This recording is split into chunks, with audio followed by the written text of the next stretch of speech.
Hey guys, and welcome to my channel! Today I'm making a gingerbread cake recipe. This holiday cake has 12 thin layers of gingerbread cookie dough soaked in a delicate sour cream filling and decorated with candied powdered sugar cranberries. This spice cake recipe is very easy to prepare with simple ingredients and no special skills required. To make the cake dough, we'll need all-purpose flour, baking soda, salt, sugar, butter, honey, eggs, and spices. I use cinnamon, ground nutmeg, ginger, and allspices. You can find the exact amount of ingredients below this video. In a heavy bottom saucepan, combine the honey,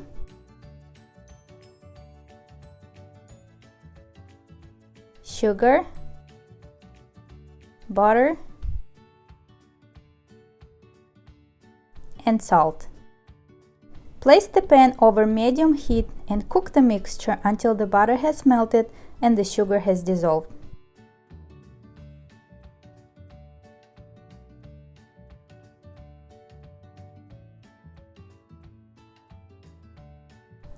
Remove the pan from the heat and add baking soda and the rest of the spices. Mix very well to incorporate the seasoning. Baking soda will react with the honey and the mixture will increase in volume.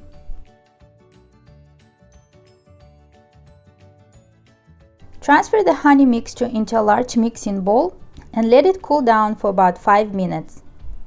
In the meantime, using a fork, whisk the eggs.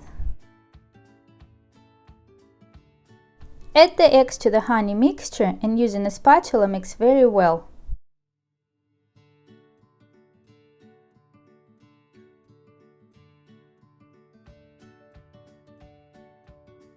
Next, add about half of the flour and using a spoon start mixing the dough, adding the rest of the flour gradually.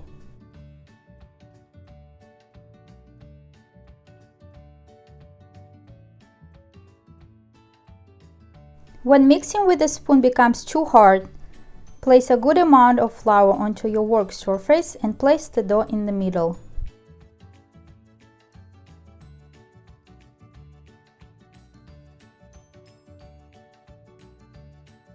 Start kneading the dough, adding the rest of the flour as needed. Don't add the rest of the flour all at once. Everyone has different flour, so you may need a little bit more or less than indicated in the recipe. Be guided by the consistency of the dough. It should turn out soft and slightly sticky to the touch. Next, divide the dough into 12 pieces.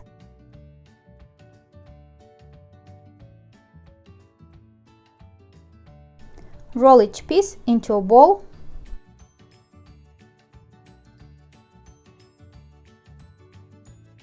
Place it onto a floured plate or cutting board. Cover with plastic wrap and refrigerate for about an hour.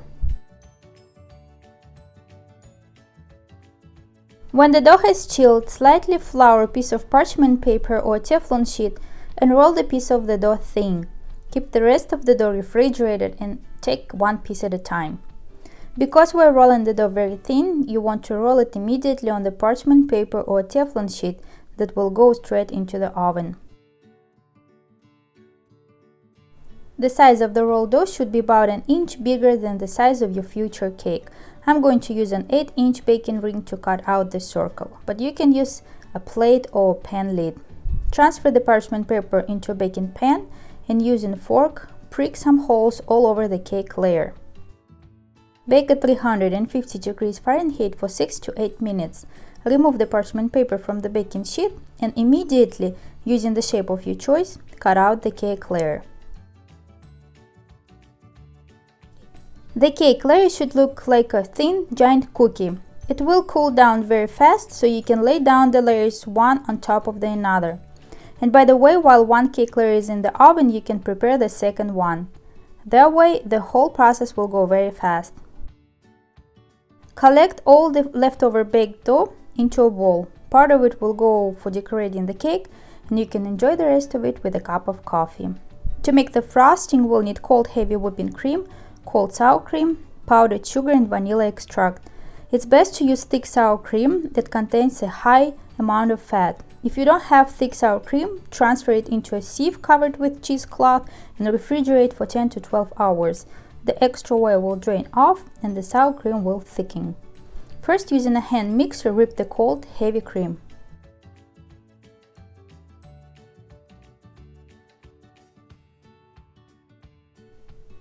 Next, add the powdered sugar, vanilla extract, and sour cream.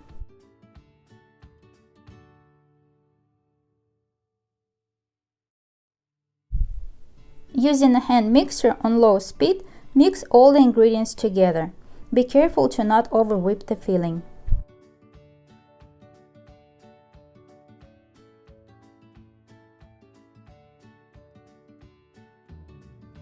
Put aside about 3 spoons of cake filling.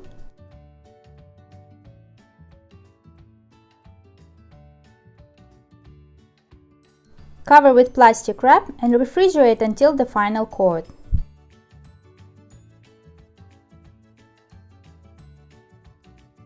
Assembling the cake is very easy. Place about 2 tablespoons of cake filling on the cake layer, spread it with a spatula, cover with the next cake layer and repeat the process.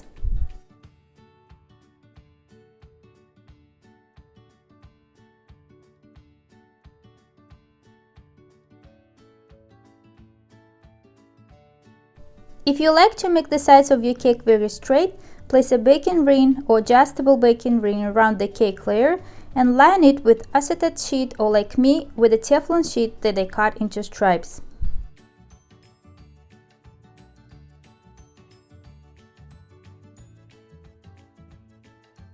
Next, keep assembling the cake inside the ring.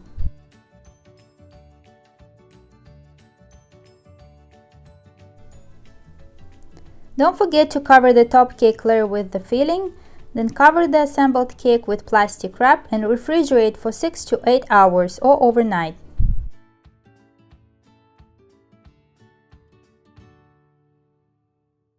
To decorate the cake, we are going to use the leftover cake crumbs. Place about a third of the cake pieces into a food processor or food blender and grind into crumbs. Take off the baking ring and the Teflon straps from the chilled cake.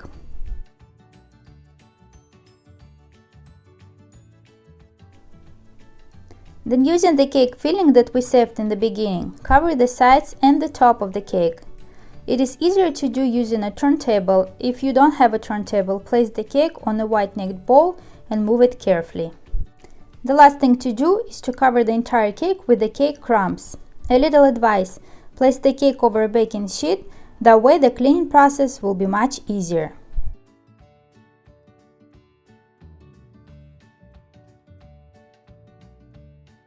Decorate the cake as you desire. I use powdered sugar cranberries and rosemary twigs.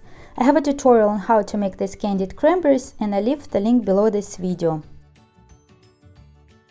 I can't even explain with words how soft, moist and mouth-watering this cake is, and I really hope that my video tutorial inspires you to make this gingerbread cake recipe. Please don't forget to like this video, subscribe to my channel and click the bell so you don't miss any future videos. Thank you so much for watching and I'll see you next time.